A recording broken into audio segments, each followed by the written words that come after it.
And, as you all know, the rest is history. One of the great leaders inspired by Mahatma Gandhi, Martin Luther King Jr., once said, "The function of education is to teach one to think critically, is to teach one to think intensively and to think critically.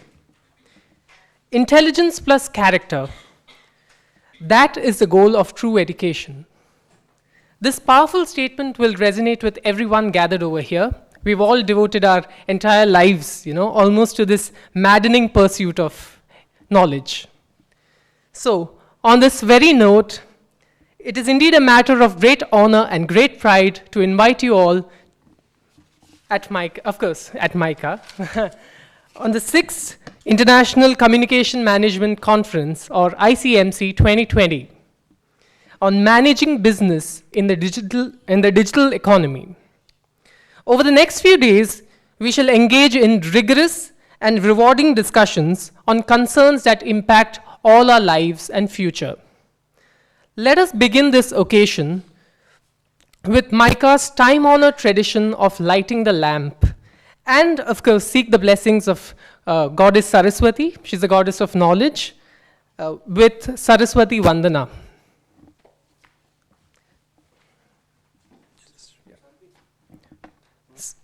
I invite Dr. Shailendra Raj Mehta, President and Dean of MICA. Dr. Sanjay Gupta, the Eli and Edith L. Broad Dean, Michigan State University. Dr. Preeti Shroff, Dean of MICA. Dr. Subrat Sarangi, Assistant Professor of Business Management at MICA and the Conference Chair.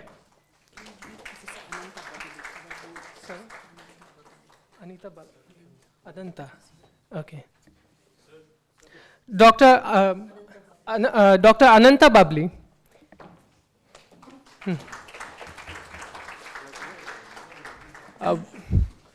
Dr. Anjana Susarla. Dr. Anjana Susarla, Conference Co-Chair and Associate Professor, Michigan State University.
Thank you all.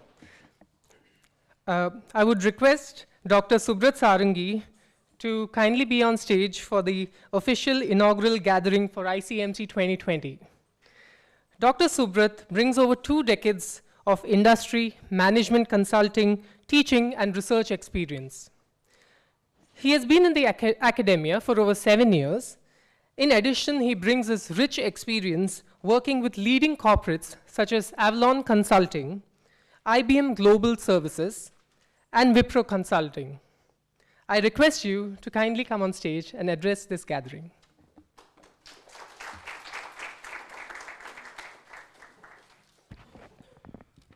So I'm not as tall as you are. So thank you, and good morning to all of you. Firstly, I would like to greet all of you on this new year, 2020, though I'm slightly late, but then still, this was the only occasion that I got to greet all of you. A respected President and Director, Professor Mehta, Dr. Gupta, Eli and Edith L. Broad Dean, Broad College of Business, Michigan State University, Professor Shroff, Dean MICA, Dr. Mishra, I think he would be slightly late. He inaugurated the YSRC yesterday, Institute of Economic Growth. invited guests and dignitaries, Professor Prabhu David, Dean, College of Communication Arts and Sciences, Michigan State University, participants, scholars, media guests, faculty members, staff, and dear students. On behalf of the organizing committee, it gives me great pleasure and happiness to welcome you all to the 6th edition of MICA's International Communication Management Conference, ICMC 2020, on the theme, Managing Businesses in the Digital Economy. To just give you a perspective about the theme, a dipstick estimate of the digital transactions in the finance and banking sector in India indicates an increase of 59% only in the year 2018-19, which is over and above a growth of 50% in the year 2017-18, and that's what is the volume of digital. I just talked about the banking and finance sector. As per a Deloitte report, spend on advertising on the digital media is going to exceed that of print media in the year 2020 at 36% of the entire advertising spend as against 32% in the print media. And we at MICA take cognizance of all these developments. At ICMC 2020, we have harnessed 4 major dimensions of value creation in the digital economy.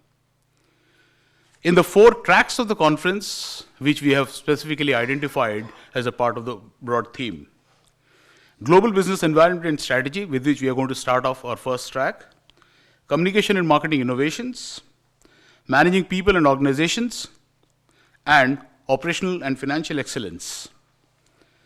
The conference is a confluence of young scholars, researchers, practitioners, and students under one roof, the School of Ideas at MICA, to discuss, debate, and generate not just theoretical contributions, but also knowledge that will shape policy and decision alternatives to manage businesses in the digital economy. And we have made that extra effort and step to ensure that we are not just contributing theoretical knowledge, but as well on the practice and policy dimensions. The papers were selected for the conference spanning digitalization and Industry 4.0, which after a brief while, Dr. Gupta is also going to talk about. Design thinking, innovations in business models, disruption in digital platforms, leadership, and governance, to name a few. At MICA, we have already joined the mainstream of the digital economy in thought and also in practice, and ICMC 2020 is a live demonstration of that. So with this, I once again thank all of you to ICMC 2020 at MICA, and I'm sure the next, that is today and tomorrow, will be an ideal place for ideation and knowledge creation. Thank you once again. Welcome to MICA.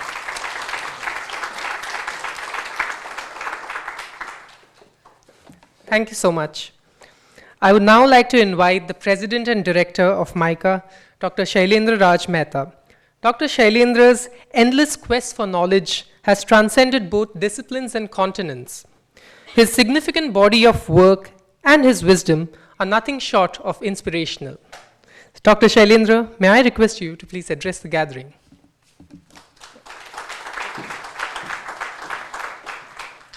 Thank you, Saisha.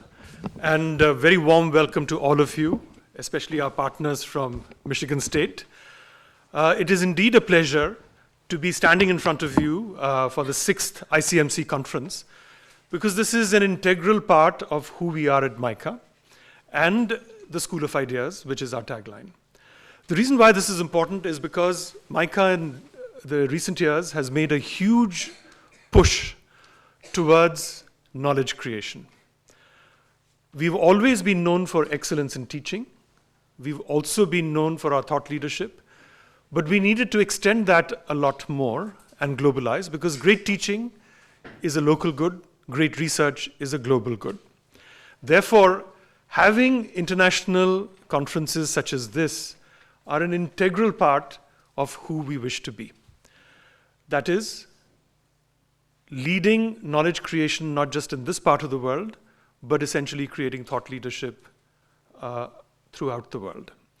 In that context, I'd like to mention that MICA faculty are now, in the past couple of years, publishing in absolutely the top tier journals, that is the FT50 and A-star journals, which put them in the top category of researchers, not just in India, but throughout the world. You'd be happy to note that one of our faculty members has recently, this is Professor Varsha Jain, who's just written a textbook where, interestingly enough, an Indian author is the lead author and two global icons are second and third authors.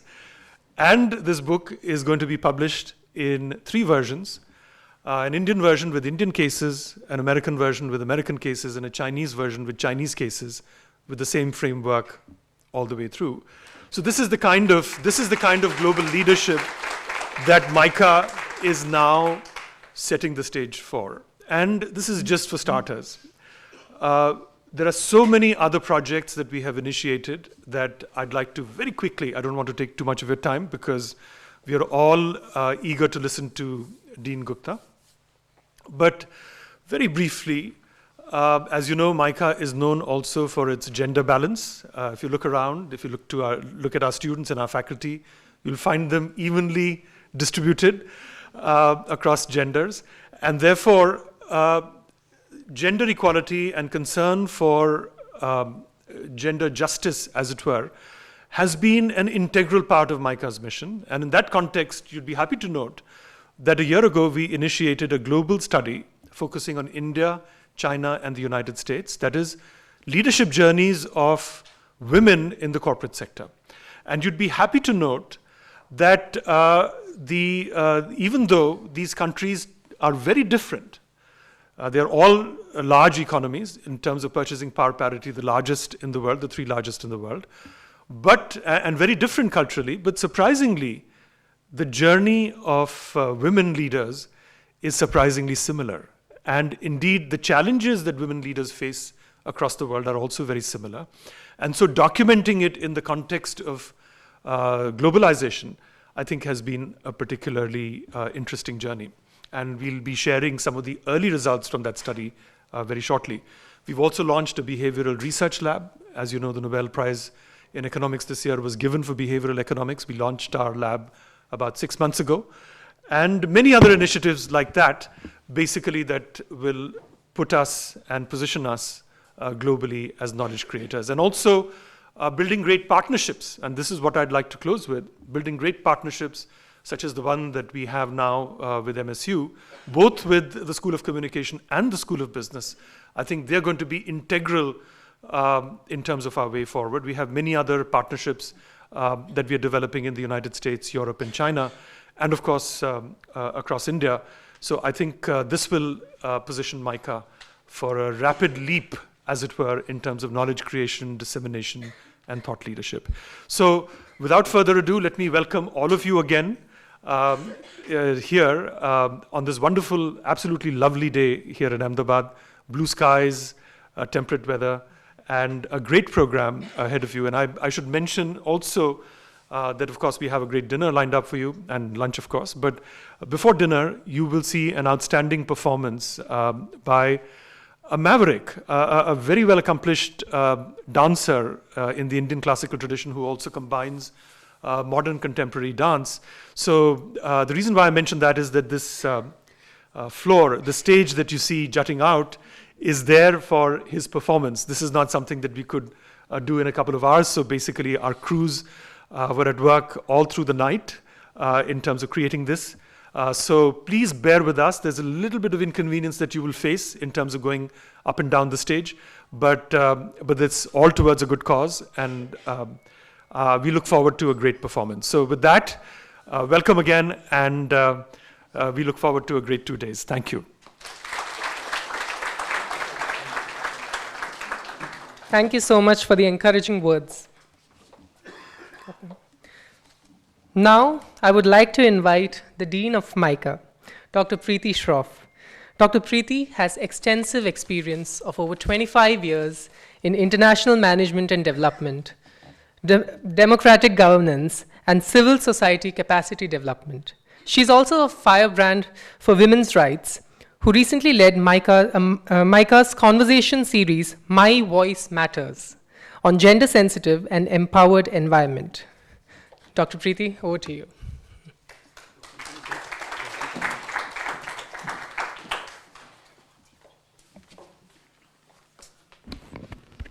Good morning, all.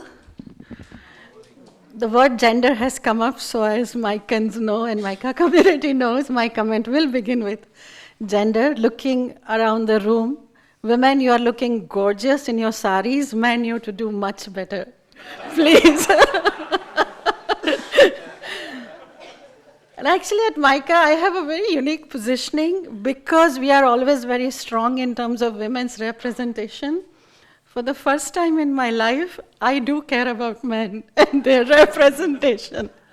So thank you, Micah, for giving me that very unique challenge of making sure that things are balanced in terms of men's representation in a changing world where clearly it's going to be women's decade and women's century, as many scholars are saying. I know there are incredible digital theorists, conceptual thinkers, practitioners, educators in the room. So I'm going to take a moment to talk about human beings, because I think at the end of the day, whatever era we are experiencing, we are still struggling with human connection and human relationship, and how do we excel in that? I'm very grateful to Professor Jason Archer for a book he gave me yesterday. It is called The Second Mountain, The Quest for a Moral Life. And I'm just going to read the excerpt here. Every so often, you meet people who radiate joy, who seem to know why they were put on this earth, who glow with a kind of inner light.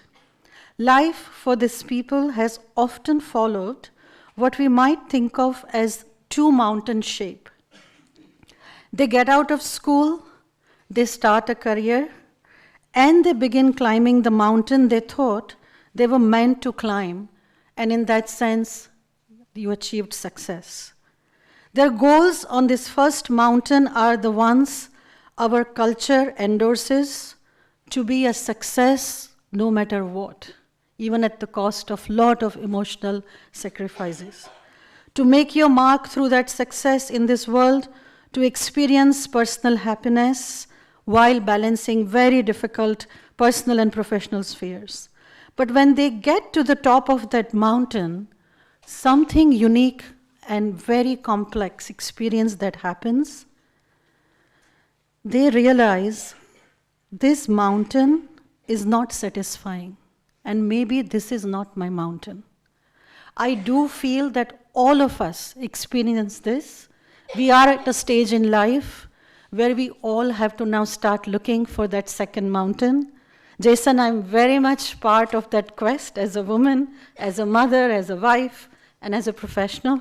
So thank you for helping me express my inner struggle in a digital world. So with that, I wish all of you the best. We are very eager to learn from you all. We are going to invite now the entire MSU team who have helped us, not just in hosting this conference, but define a very meaningful long-term partnership, which is the goal our president has made very clear to us, that in every connect, look for long-term partnership, knowledge creation, and meaningful learning. So we are very, very grateful to the MSU team that is present here. So will you announce their names? And Professor Mehta, will you please come on stage? We're going to felicitate all of you. You have to clap for what I just said. Yeah. So now invite on stage the stalwarts at MSU, Dr. Sanjay Gupta, the Eli and Edith L. Broad Dean, Broad School of Business, Michigan State University. Dr. Prabhu David, Dean of the College of Communication, Arts and Sciences, Michigan State University. Dr. Jason Archer, Director, Strategic Communication, MA, Michigan State. Dr. Kirsten Thorson, Associate Professor, Department of Advertising and Public Relations, and School of Journalism. Dr. Anjana Susadla, Conference Co-Chair and Associate Professor, Eli Broad School of Business, Michigan State. Dr. Preeti? Yes. Yeah, I request you to felicitate the dignitaries with a goodie bag and shawl as a token of reverence. Yeah.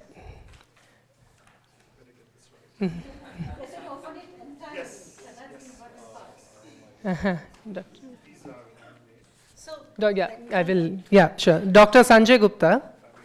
So I just wanted to mention, these are hand-woven, handcrafted shawls by artisans in Kutch who are struggling for their livelihood in a digital world. So we wanted to make a point here.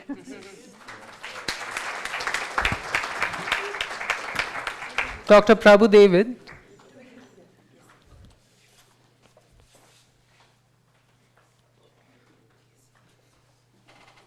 And those who have come here for the second time, we have made sure that the color of your shawl is different. Yes, that's all of it.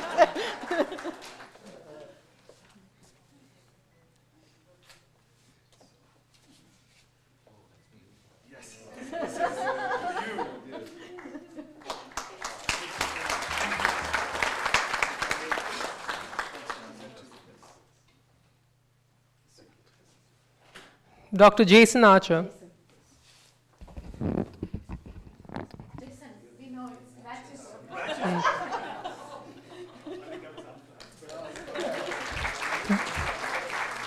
Dr. Anjana Susadla.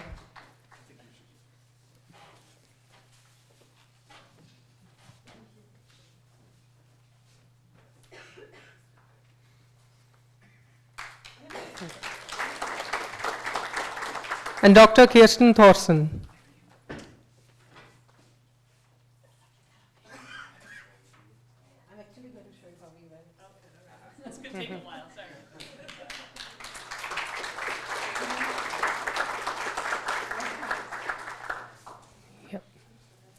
Yeah, we're good. Thank you, everyone.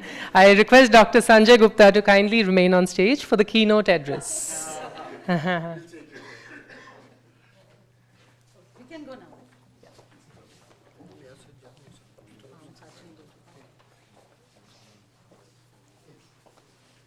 Yeah.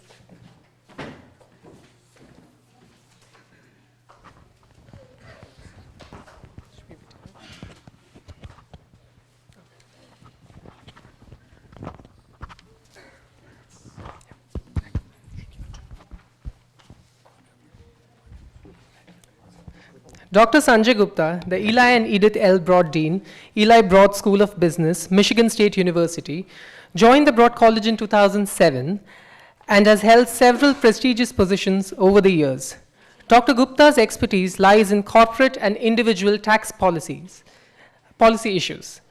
He has published in leading tax and accounting journals, including the National Tax Journal and the Accounting Review. He has consulted for several leading firms, including Fortune 500 companies. Dr. Sanjay Gupta will be delivering the keynote address on Industry 4.0 and the future of work. Dr. Sanjay, I request you to address the gathering. Thank you. Thank you so much.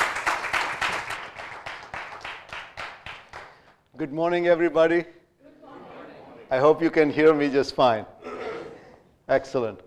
Let me first begin with saying our deep appreciation on behalf of all of my Michigan State colleagues to the MICA community, especially President Shailendra Mehta, Dean Shroff, for inviting us to be part of your special event that you do each year.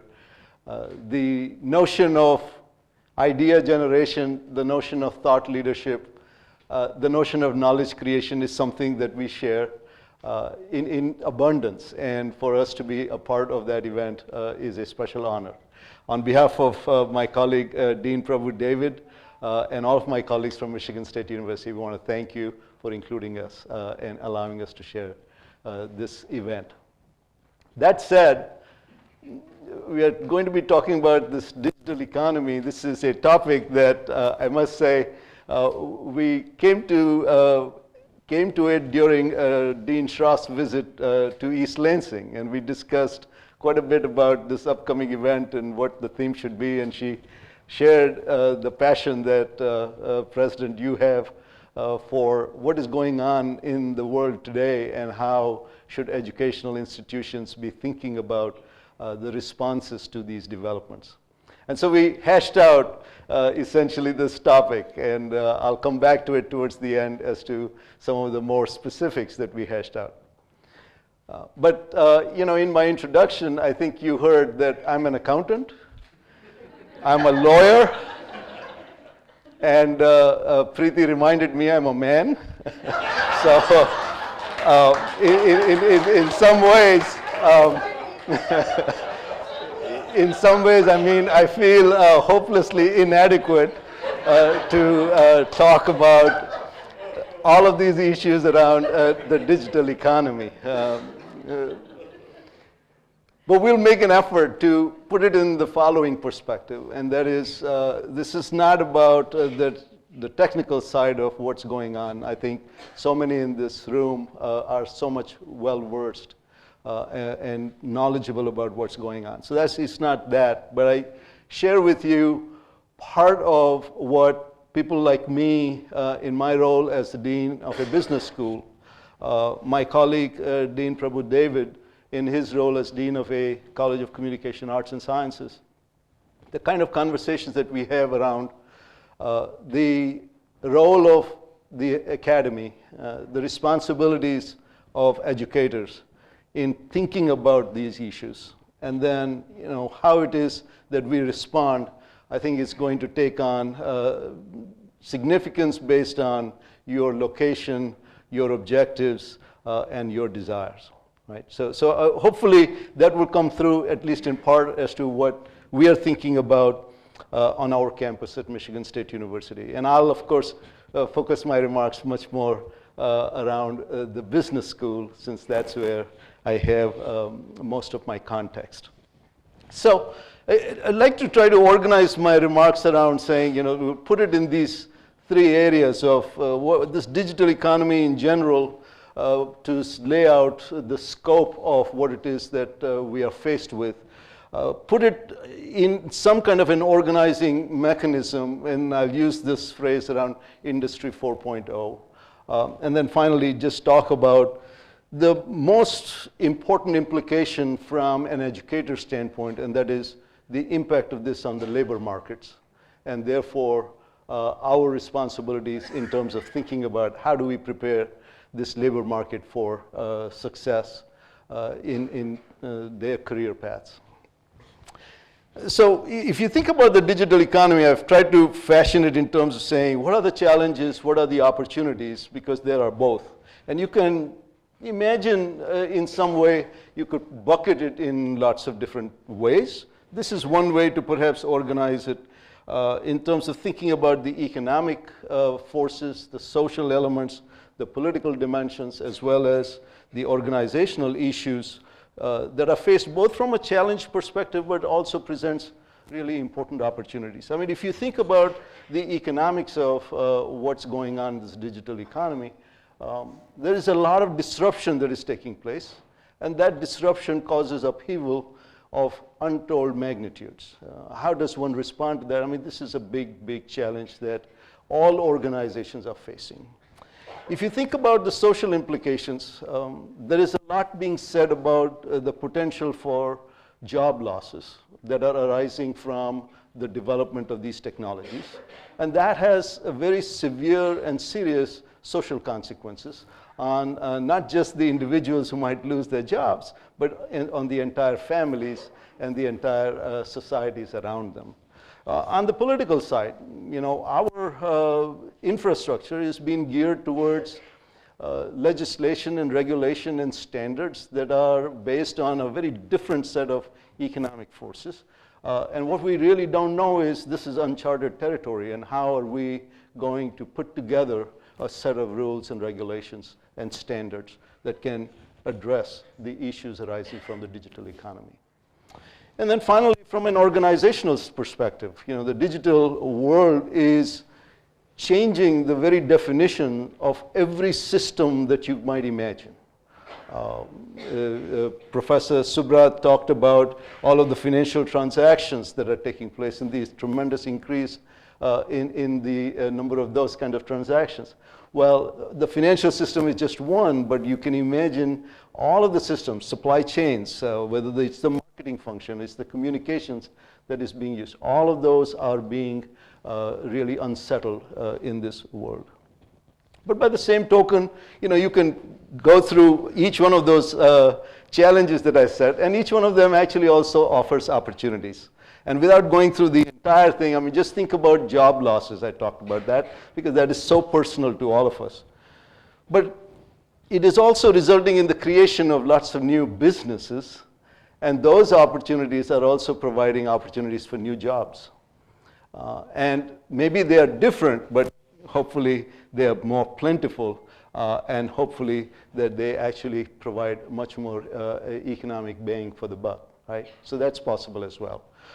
If you think about the organizational challenges, while the systems within an organization are undergoing all these changes, there is this other great positive externality that can come as well, and that is the digital world is also creating an opportunity for increased transparency that might reside within an organization that allows much more of a buy-in into what's going on within an organization, within a company, within a business, that can have tremendous benefits around productivity, around loyalty, and so on. So with each one of those challenges, you can imagine a series of opportunities as well that are well worth considering. So one can think through that in multiple ways, but one way to organize all this discussion is around this, what is being referred to as Industry 4.0, what it is and its implications. I'll focus really more on the implications. Just to set the stage, and you probably have heard or seen different versions of this, that we are talking about us being really more in the form of facing a revolution of sorts. So, past decades or eras have been earmarked with whether it is mechanizing the production or mass production, automated production, and so on. We are now in an era where this digital revolution is blurring the lines between the physical, the digital, the biological spheres in ways that is resulting in us thinking about this is not just a fad, not here temporarily, but this is here to stay, and this is huge, that it is in fact being dubbed as more of a revolution of sorts. We are never going to turn back the clock on this, but it is a matter of figuring out what's going to happen. And these challenges are really raising questions about really new ways that we are going to work, that we are going to connect with each other, the way we live, and from our perspective in the academy, the way we learn, right? And so we want to think about that as well. You've seen and heard and talked about these, and I'm sure you can come up with a whole bunch of other technologies that are underlying this whole Industry 4.0, whether it is the Internet of Things, so this 5G and big data analytics. I mean, we talked a lot about that yesterday. The ability to put all of this in a cloud and what benefits that brings. Cognitive computing is the other thing that is being talked about as something so fundamentally different and new, and I'll come back to that in a moment. And then artificial intelligence, or my friend and an alum of Michigan State University really wants to call this augmented intelligence, not artificial. Hates the term artificial around it. But I do want to talk about one of the things that we are privileged to be actually pretty close to, and that is this whole thing around cognitive computing. Cognitive Scale is the name of a company that has been founded by one of our alums. He's a Michigan State grad from the Broad College. His name is Manoj Saxena. He was the first general manager of IBM Watson. And IBM Watson, as you know, was the one that spearheaded the whole era around cognitive computing.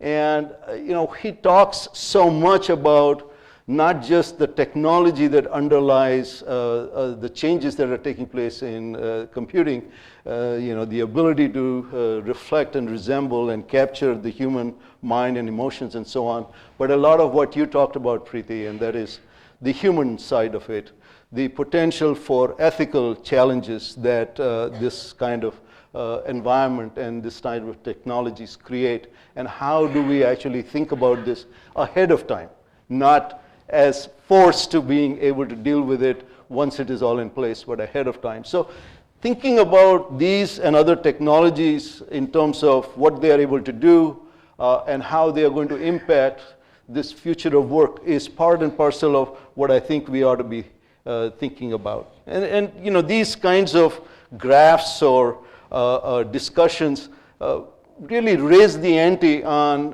how important it is for us to do this quickly. And that is these, where you can add some more of these technologies around robotics and 3D printing and so on. The fact is that there is a tremendous increase in both the power and the speed with which things are getting done, while at the same time the costs of doing this is going down. This is really why it is being dubbed as a revolution. I said it is not something that happens normally. What you have is, at least, you know, there are important trade-offs. Here you're getting both of these happening in a direction that can only improve innovation. It can only improve the ability to do different things and much, much faster. From a business school perspective, you know, the implications of this need to be also reflected in what is happening in the marketplace. And so this is one way of thinking about the impact of these digital technologies in the marketplace.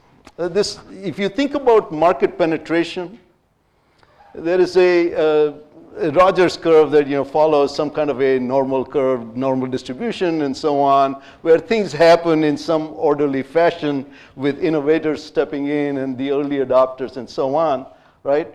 But with this digital technologies, what you have is the ability for market penetration and saturation to take place just immediately. And it's being referred to as the shark fin phenomenon, where, you know, the idea of somebody being able to come in, innovate, and then really take up the entire marketplace. And that's a winner take all, so that, you know, the others are really left out of the picture completely. I want to give you some examples around this. I'm sure everybody, or most of you, know what this A stands for. Is that what is happening as a result of these digital technologies is another thing from a business perspective that is remarkable, and that is the breakdown of what you might have thought of industries. The definition of industry is really open to discussion. When you think about a company like Amazon, it would be useful to hear what is your sense as to which industry does Amazon reside in. And it's hard to tell, right? Is it a retailer? Is it a technology company? Is it a logistics company? And so on. I mean, it could be one or all of those. And it is something that we think has happened as a result of all of this digital economy and the transformation in the technologies that are able to blur all these industry lines.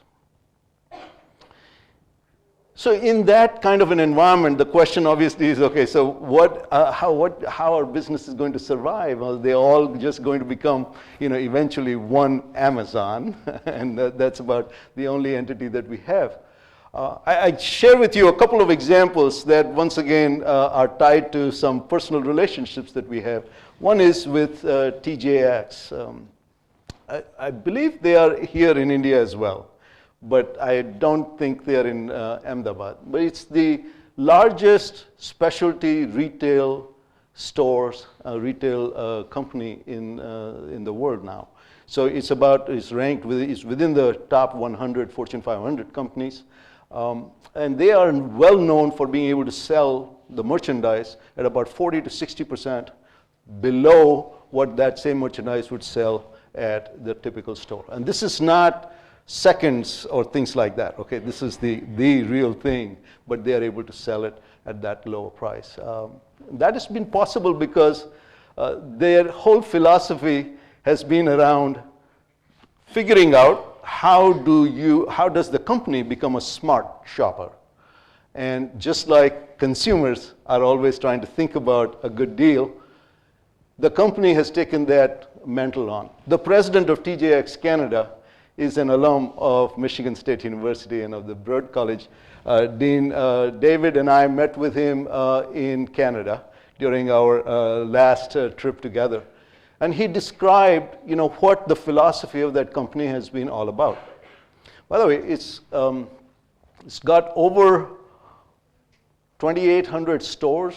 I think it's in 3 different continents. They've got something like nearly 300,000 associates as part of that company. It's a big operation. And what he talked about was that their philosophy has been around a treasure hunt, creating an atmosphere in their stores that reflects some kind of a treasure hunt for their customers and their shoppers. And they say that, what you see today is not what you're going to see tomorrow, probably. So if you like it, buy it. Otherwise, it may not be there again. And that treasure hunt mentality has allowed them to not only survive, but thrive. For 22 straight years, they have registered an increase in same-store sales. For 23 straight years, they have increased the dividend that they have paid out. And here is a retailer, and you think about Amazon as actually busting out all the bricks and mortar stores, right? These guys I think we were told that they are planning to build 40 more stores within the next year around the world. The other company that I'll talk to you about is Home Depot. And Home Depot is yet another example of a company that is defying this Amazon phenomenon, which is this in a very specialty area. They are in home repairs and maintenance. It's also within, it's actually in the top Fortune 25 companies now. Let me tell you about this in a little more detailed way. The CEO of Home Depot is a Michigan State grad. He's an alum of the Broad College. Name is Craig Manier, and I've gotten to know him quite well. He's been to many of our events and occasions, and I've had a chance to sit down with him and talk to him about, what's the mentality at Home Depot, what is the story behind the success of this company. If you go to their website and all that, you'll see all these pictures, but the core is he talks about the company values. And he says that there is a intense loyalty for adhering to these values because that's part of their culture.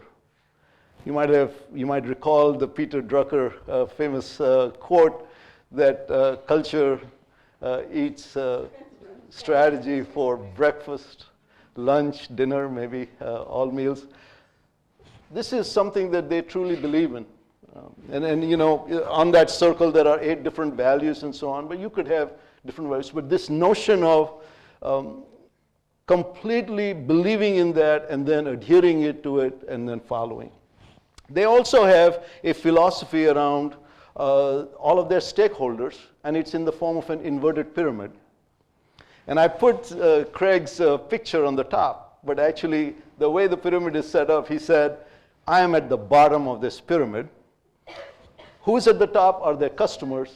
The second level is all of their associates, the frontline associates who work at Home Depot that make it all possible. And he says, and this is, by the way, the founders of Home Depot made this their credo, that if the customers are satisfied, your frontline associates are satisfied, everything else will just follow and everything else will be good. So Craig always tells me, he's at the bottom of this pyramid and that's where he stands. They also have this 3-legged stool, which is all around customers, value of the products, the kind of environment that they create, and now this electronic commerce platform that they are using at the top to combine all of these experiences in a nice way. But this is maybe another way of thinking about servant leadership.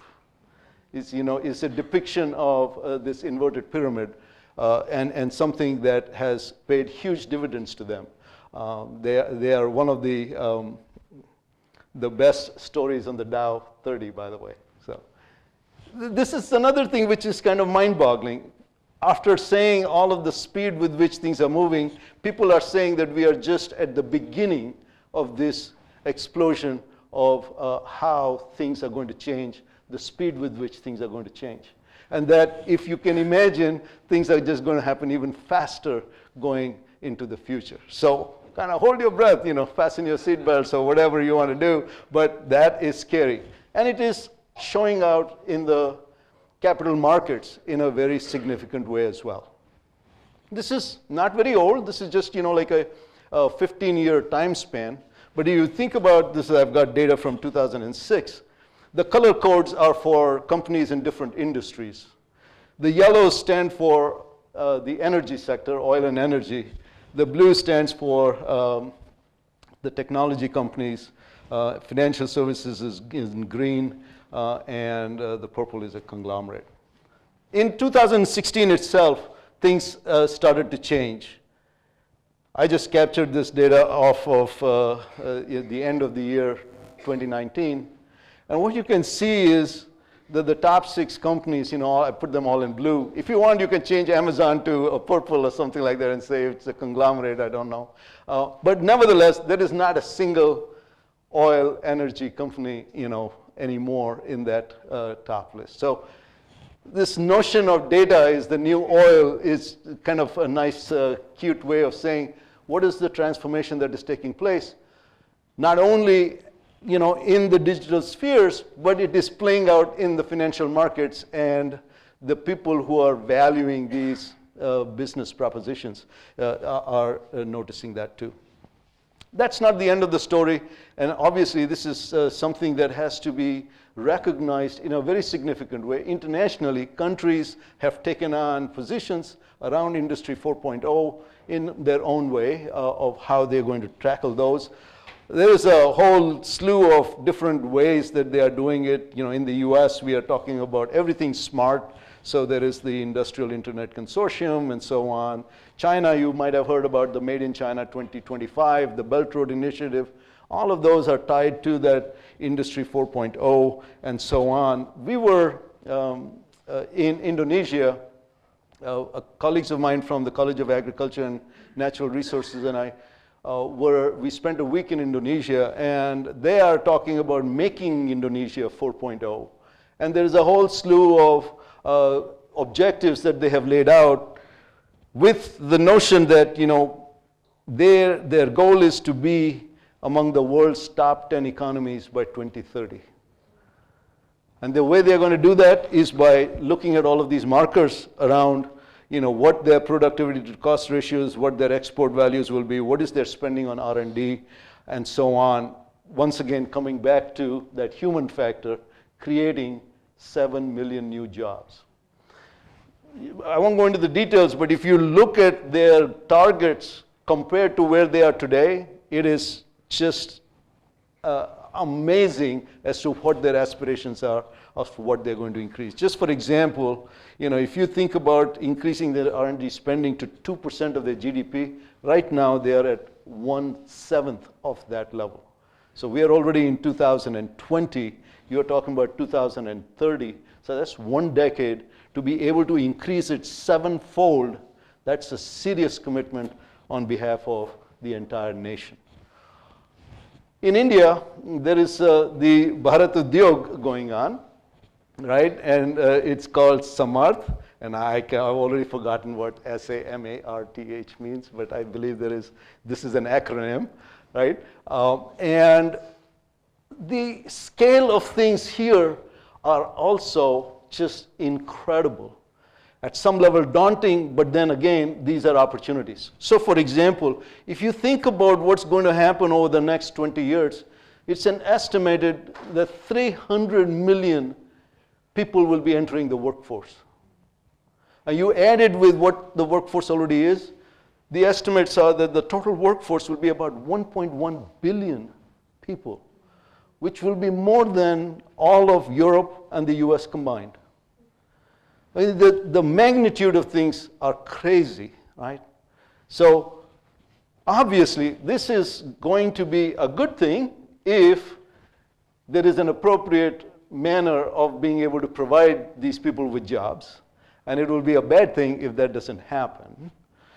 Currently, there are some statistics, if you just compare to India's neighbor, China, that are concerning. And therefore, it does require a strategic thinking at the national level around the whole political dimensions, the geopolitical scene that is we are part of, as to how does this become a reality. So while it's a great challenge, I think also a tremendous opportunity, and with success, who knows where the whole situation is going to end up being. This takes me to the final segment of what I want to emphasize, and that is, what does this all mean in terms of the future of work? And from our perspective in the academy, thinking in terms of what are the skills that are needed, that are going to be demanded, and so on. And therefore, how do we as educators make sure that that actually happens, right? And to set the stage, this is kind of one way to think about it. Each one of us can kind of take a look at this and try to think, is our job at risk? And to give you an idea, on the horizontal axis is the probability of the job going away. So the more you move to the right, the higher the probability that the job is going to go away. On the vertical axis is the compensation associated with these jobs. So the higher up you go, it is that you are making a lot more in that particular job, right? The color codes of these bubbles represents the educational level. With blue is the highest education that you can imagine, red being the lowest education that you can imagine. The size of these bubbles actually represents the number of people that are employed in these kind of jobs, job descriptions, all right? So you can see very clearly the trend, the less education that you have, the chances that you'll lose your job or risk that is much higher. I want to point out a couple of things. This dot over here has probably one of the highest probabilities of just disappearing. They seem to be doing pretty well these days, so they are earning quite well. Well, I'm embarrassed to admit that's an accountant. All right, that's an accountant over there. So, my brethren, myself, so that's why I'm glad I'm in the dean's role, not out there. But here's another bubble which is kind of worth thinking about. And this is the lowest probability of going away. You are compensated really well. And those are the CEOs. And here's something that I've been sharing with our student body and saying, each one of you is your own CEO. And you need to start kind of thinking about it that way. What does it take to be a CEO? And how do you think about becoming your own CEO, such that these kinds of forces don't eclipse you out of the job market? But it's a depiction. By the way, this is in Business Week. You can access it and kind of play around with it and see what that happens, what each of those jobs is all about. The other way to think about it is this. Another definition that is being used is the VUCA, and I know we've talked at some of these events around that, and that is, in order to try to think about, what are the skills that are needed, understanding what is the nature of the environment that is being faced. It's volatile, it's uncertain, it's complex, it's ambiguous, and then trying to think about what does this mean in terms of the skills that are needed. And basically, the conclusion that we are coming to is that the traditional education content, our systems and so on, that's not going to work, but we are going to have to do something different. Well, what is it, right?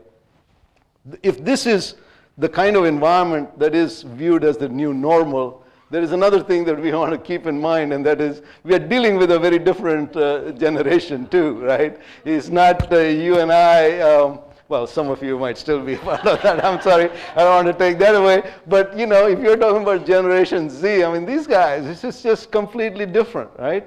Their minds are wired differently. Their expectations are very different. They look at their, whatever the handheld devices, maybe 2.5 to 3 hours a day is the estimate. And that might be conservative, and maybe it is even more than that. They are this do-it-yourself generation. They don't want you to be telling them. They want to do it themselves. But if we are educators, how do we provide them that platform to go and then do it themselves? right? Those are the kinds of questions we ought to be thinking about, given that this is the group that we are dealing with.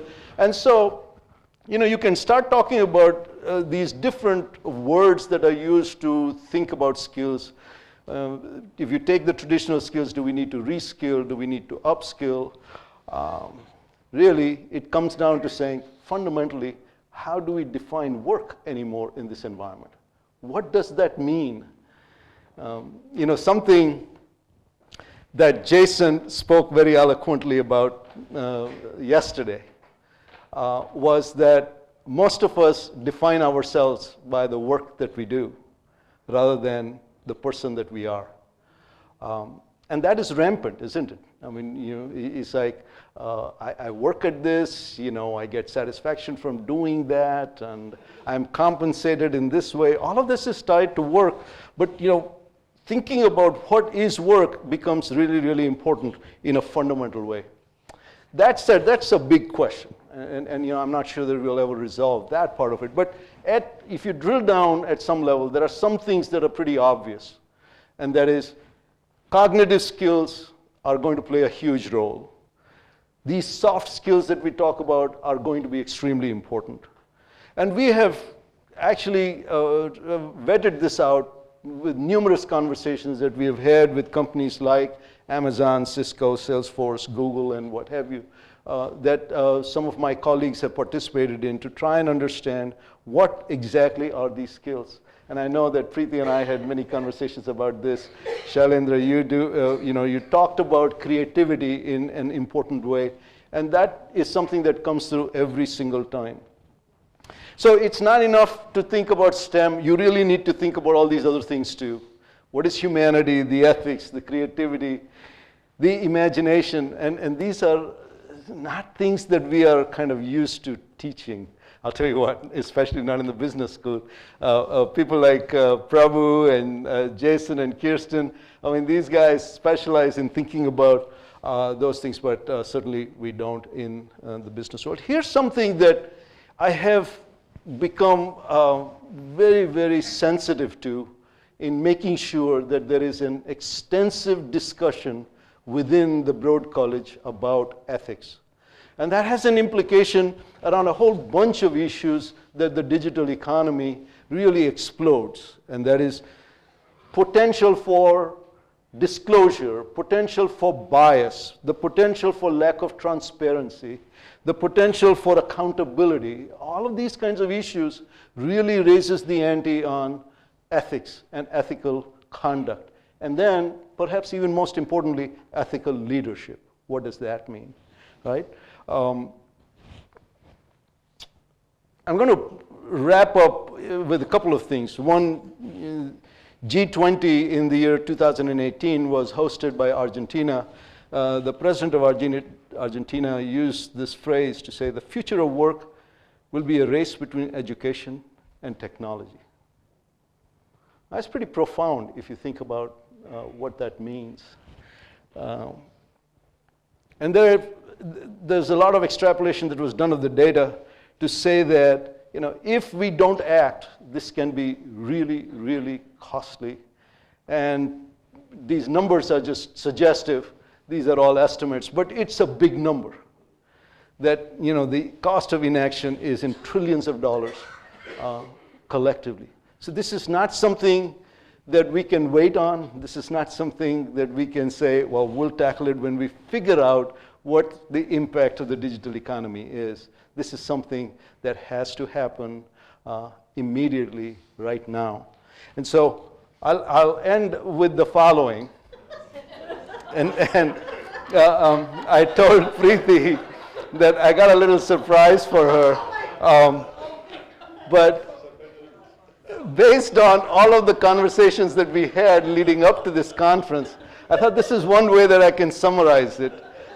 And it is not just a matter of our collective discussions and so on, but for us in the academy to actually make an ask. And the ask has to be in a way that is concrete, and the ask has got to be in a way that allows us for some success.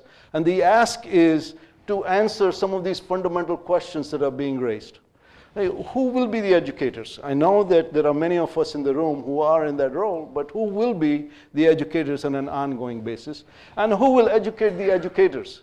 These are questions that Preeti had asked of me, and I thought they were really, really insightful in terms of thinking about what should we do. How do we educate those who are not in school? So here again, we are talking about these issues in the context of a small group of people who are pretty privileged.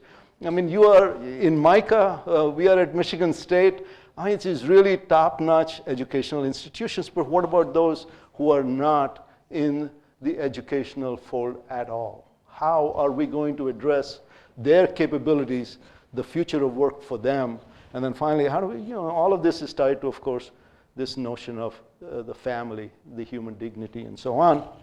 And so here's what I want to end with, and that is, there is a need for a robust academia, industry-academia partnership coming together in a way that allows us to do some of the following things. And this is not all. This might also be different. But the ability to think about experiential learning, we talk about that a lot. That cannot really happen without this kind of a partnership. The ability to have some use cases that we can use in the academy to explain concepts, to let the students be able to work on things, that again is going to require this partnership. The need for students to be able to practice. I'll use a baseball analogy. One of my colleagues likes to use that, and that is, in baseball, it's called at-bat. So how many at-bats you get, right? Unlike cricket, by the way, this is you get 3 strikes and you're out kind of thing. So he talks about at-bats. It's just practice. If you get the practice, you are going to be able to get better. And then finally, this notion that we cannot do this alone. We need to collaborate. They need to collaborate with us. But there has got to also be an investment. And by the way, investment does not always translate in rupees and dollars. Investment is also of time and effort and of a genuine interest to address these issues in the long run. Okay, so I'll wrap it up by saying this whole thing around the digital economy, this is a very complicated and a very, very big question for which I think none of us individually or even at this point in time collectively have answers and responses to. How this will turn out, nobody knows. But at the same time, there is this real need to think about how it is going to impact, in an economic sense, how it's going to impact the labor force.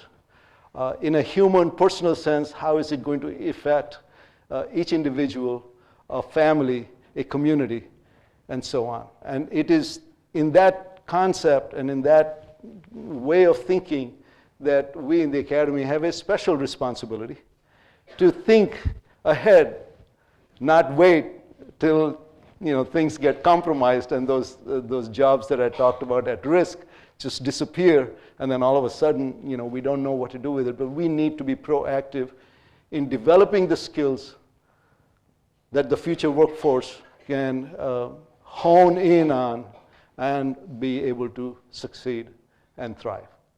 So with that, let me stop. I don't believe we have time for questions, but I don't know, you can tell me what you want me to do next. Yeah, you can take one or two. Okay, well, I'll be happy to try and tackle those. Remember, I'm an accountant, a lawyer, and a man.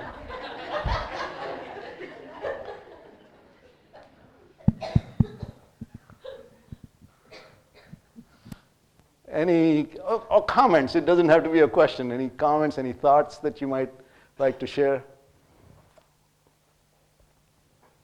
I think To share. let me ask you about something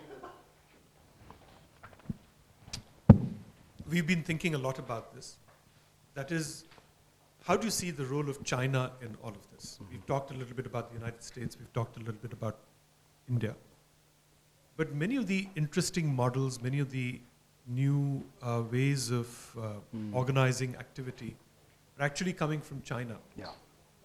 What is your view on that, and how are you bringing that into the classroom, etc.? Wow, that's a great question, and certainly not an easy one, because the moment you think about China, you think about the state and the enterprise woven together in ways that very few people outside of that country truly understand how it works.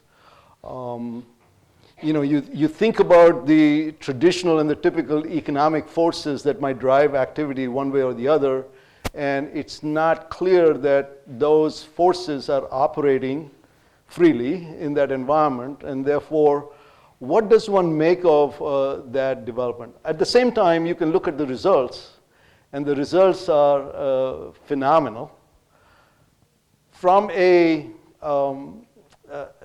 sort of a tangible perspective, right? So you can look at their cities, or you can look at the buildings, or you can, all of those things, they were very, very tangible. It's not very clear to me at the human level what exactly is the impact.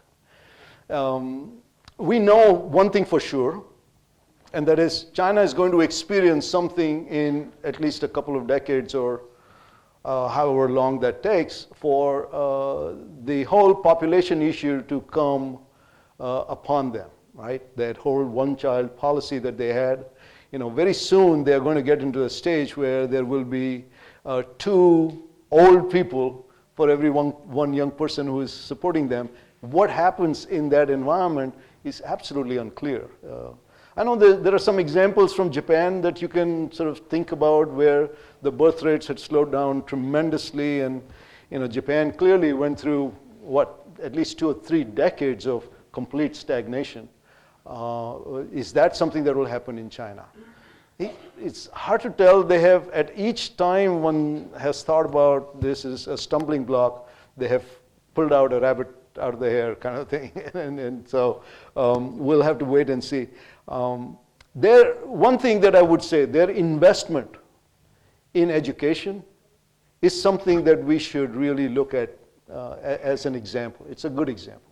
They have made significant investments in training their professoriate, in increasing the number of PhDs. By the way, in Indonesia, this is something that I learned. Their goal is to increase by 10,000 graduate degrees in the next 3 years or something like that. This is PhDs and master's students. So they are going to make that significant investment to graduate that many so that they can do the heavy lifting in this industry 4.0 for them. So I'm not sure that this is an answer to your question per se, but what I would say is that there are some good examples, but then there are clearly cautionary notes before we just dive in, to completely emulate what China does. Yes? Regarding, something we talked about, the skills that are required. Yes. Technical skills, soft skills. So I read some time back that there's another kind of skills which are so important today and in the times ahead, and they are the meta skills. Meta skills. The skills required to acquire skills. Aha. Yeah. Because whatever the skills that Sure. people are learning, acquiring, they have a shelf life of 5 to 7 years. Right. So if people have meta skills, then they'll be always future ready. And there's a literature which says that meta skills comprise growth mindset, Yes. diligence, and humility. Diligence, the 10,000 hours, Yes. conversation that has been going on for quite some time. The humility, which means that you're open to feedback, Right. and therefore, you're in a position to develop from what you were yesterday. And so, just a comment. Oh, it's an excellent comment, and I hope everybody got a chance to hear that. I think he was loud enough. Yeah, that's a great comment. Thank you. Yeah, enough said. You said it all. So, yes. I am from Central University of Himachal Pradesh, Dean of School and Commerce. You are such a world-renowned. Thanks for your inaugural session. It was too good. I wanted to ask one thing. We are talking of digital economy. Yes. I have got a books on that. And one struggle which we are facing, let's take example even of net banking. The things are getting obsolete within 6 months or 1 year. Right. And I am working on advertising, web-based advertising. Previously, we were doing web-based online advertising on desktop. Then we shifted on our laptops. Then we are shifted now on mobiles. We are social networking sites and all. So things are changing rapidly, and we are talking about human being, human relations. 70% of Indian gentry still is on agriculture. Now today, SBI cards, they have sent to UNO, they have given the patch, and now the cards will not, ATM cards will vanish. How to adopt this technology, this human being? And what the government and law is doing, I mean, we are struggling this phase. And I am right now working on virtual reality based advertising. Now, that is 7G. We are struggling for 4G network over here. How to talk about 7G? Right. So these are the things, and these are the suggestions what I want to the August getting to address that. So where we are actually talking, we are talking China, we are talking Japan, but we are struggling for 3G. Well, infrastructurally, we are talking what? Government is talking what? Not development, but NRC and CA, all the, we are seeing the news. So how we are helping are these 70% gentry? Don't talk of AC chambers. We are well blessed, as you said. And we are well blessed by the God or by the virtue of the knowledge. But what about those? And within 6 months, they are struggling to take out their own money with the ATMs and all. So being a lawyer and such, I wanted that, what is the solution for it? You know, I mean, you are very eloquent in pointing out the challenges that I've faced. I mean, I don't think if I had a solution, I guess I would not be here, but maybe somewhere else. But I do want to emphasize the following, okay? And that is, we cannot walk away expressing helplessness at what is, because that's a sure way of not being successful ever. What I would encourage is that we have to think in terms of saying, what is it that we can empower our student body with? So you're in the academy.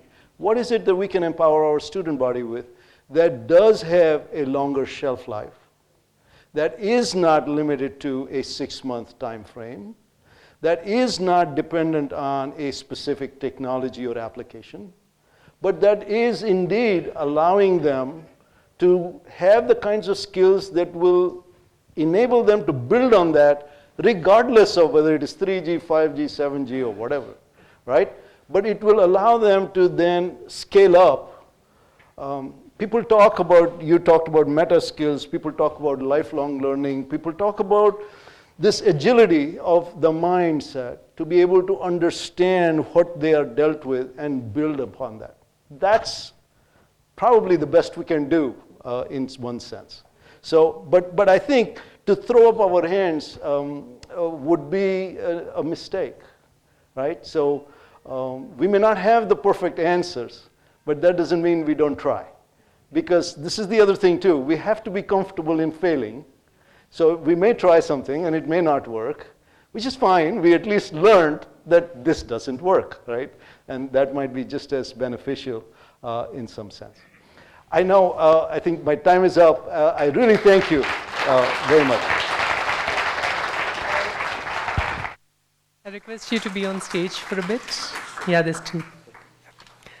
Now I call upon the President and Director, Dr. Shailendra Raj Mehta, Dean Dr. Preeti Shroff, Conference Chairs Dr. Subrat Sarangi and Conference Co-Chair Dr. Anjana Susarla to join Dr. Sanjay on stage to showcase the book of abstracts published by Bloomsbury.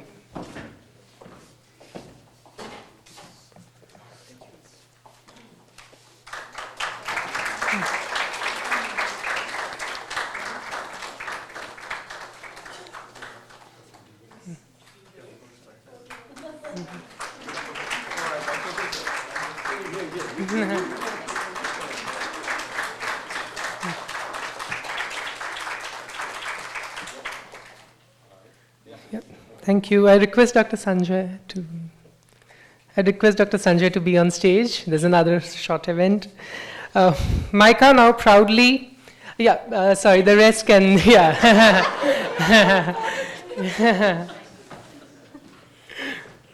Thank you so much.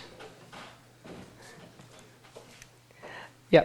MICA now proudly invites Kiran Vinod Bhatia, a PhD scholar in mass communication at the University of Wisconsin-Madison, and of course, an FPM alumni, and Dr. Manisha Pathak Shelat, professor in communication and digital platforms and strategies in MICA, for the successful launch and unveiling of their book titled Challenging Discriminatory Practices of Religious Socialization Among Adolescents, Critical Media Literacy and Pedagogies in Practice.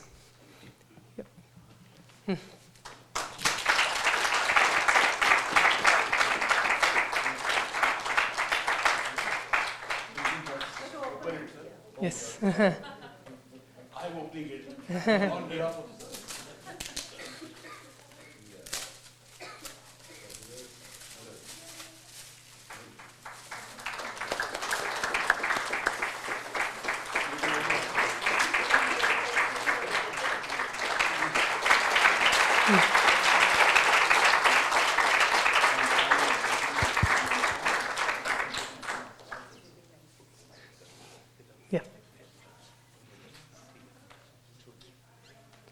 Yeah. Yeah. Yeah. Congratulations, Kiran and Dr. Manisha, on your achievement. Of course, they will be available on campus today in case anybody wants to catch up with them. Or in case you don't find them, you can contact me. I request you to kindly return to your seats. I now invite conference co-chair, Dr. Anjana Susadla, Broad School of Business. She's an associate professor, Broad School of Business, Michigan State University. And further a thanking note, Dr. Anjana's research interests includes the economics of information systems, social media analytics, and the economics of artificial intelligence. Her work has appeared in several academic journals and peer-reviewed conferences, including Academy of Marketing Conference and MIS Quarterly. In addition, her op-eds and work have been often quoted in several media outlets, such as the Associated Press, Newsweek, and The Conversation. Dr. Anjana, I request you to kindly address the gathering. First, I'd like everyone to join in giving Sanjay and our team a Spartan salute. So I'm going to say go green, you should say go white, and Jason will show how it's done. Go green!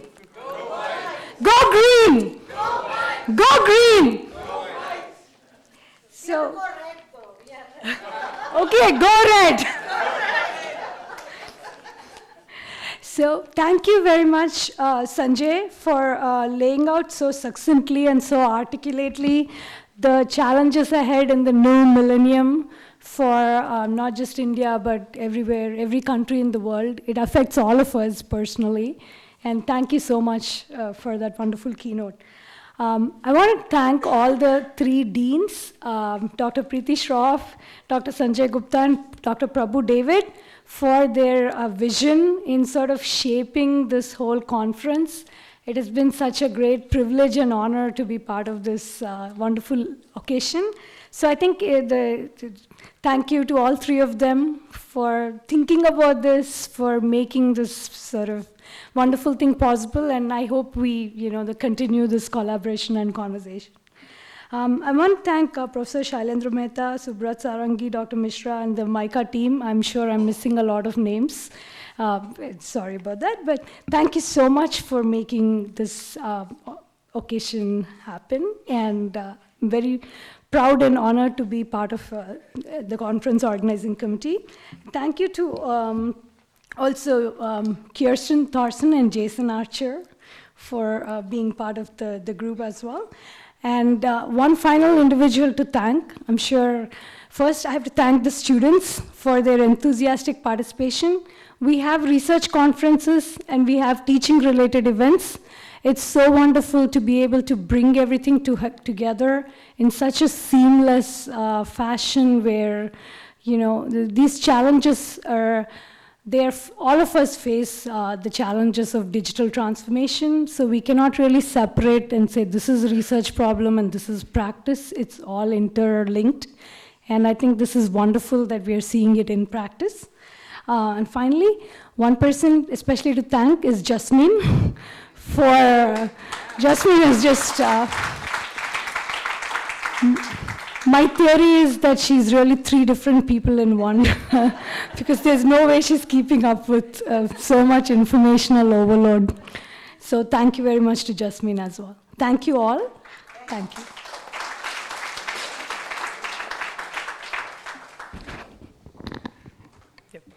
Yeah, thank you so much. So we're finally at the end of our inaugural ceremony. We have 2 very interesting tracks lined up for the day.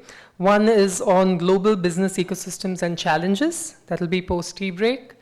Of course, the next is on communication and marketing innovations in changing paradigms. That will be post-lunch. So I request you all to proceed for the tea break and meet in SH1 at 11:30 and post-lunch in SH2 at 2 p.m. So we shall be concluding the day with a scintillating